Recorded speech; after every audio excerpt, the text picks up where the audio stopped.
அதில் சப்ஸ்கிரைப் பட்டனை சப்ஸ்கிரைப் பண்ணுங்கள். அண்ட் பக்கத்தில் இருக்கக்கூடிய லைக் பட்டனை கிளிக் பண்ணிட்டு எனி டவுட் வந்தாலும் கமெண்ட் பண்ணுங்கப்பா. அண்டு வந்து பார்த்தீங்கன்னா இன்றைக்கி நம்ம சேனலில் என்ன வீடியோ வந்து பார்க்க போகிறோம்னா 6th ஸ்டாண்டர்டு படிக்கக்கூடிய மாணவர்களுக்கு வந்து பார்த்திங்கன்னா இயல் 2க்கான வினா விடை பார்க்க போகிறோம். தயவுசெய்து இந்த வீடியோ ஸ்கிப் பண்ண பாருங்கள். எனி டவுட் இருந்தாலும் கமெண்ட் பண்ணுங்கப்பா.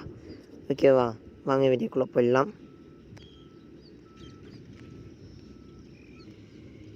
நம்ம சேனல் புதுசாக என்ன வீடியோ பார்த்து மறக்காமல் சப்ஸ்கிரைப் செய்து பக்கத்தில் இருக்கக்கூடிய பெல்லைக்கன் கிளிக் பண்ணுறேன். ஸோ அப்போ தான் நான் போடுற ஒவ்வொரு வீடியோ நோட்டிஃபிகேஷன் ஆகும். ஸோ அது மட்டும் இல்லாமல் நிறைய பேர் லைக் பண்ணாமல் பாருங்கன்னா லைக் பண்ணிட்டு பாருங்கள். அப்போ தான் எனக்கு ஒரு மோட்டிவேஷனாக இருக்கும். ஓகேவா, ஸோ வாங்க வீடியோக்குள்ளே போட்டுடலாம். ஸோ ஸ்டூடெண்ட்ஸ், இன்றைக்கி நம்ம சேனலில் என்ன வீடியோ வந்து பார்க்க போகிறோம் ஆல்ரெடி இன்ட்ரடக்ஷன் சொல்லியிருப்பேன். ஸோ இயல் 2க்கான 6th ஸ்டாண்டர்ட் படிக்கக்கூடிய மாணவர்கள் இயல் 2க்கான ஆன்சரை பார்த்துருவோம். ஸோ தயவுசெய்து மிஸ் பண்ணுறாதீங்க அண்டு ஸ்கிப் பண்ணாமல் பாருங்கள். அப்போ தான்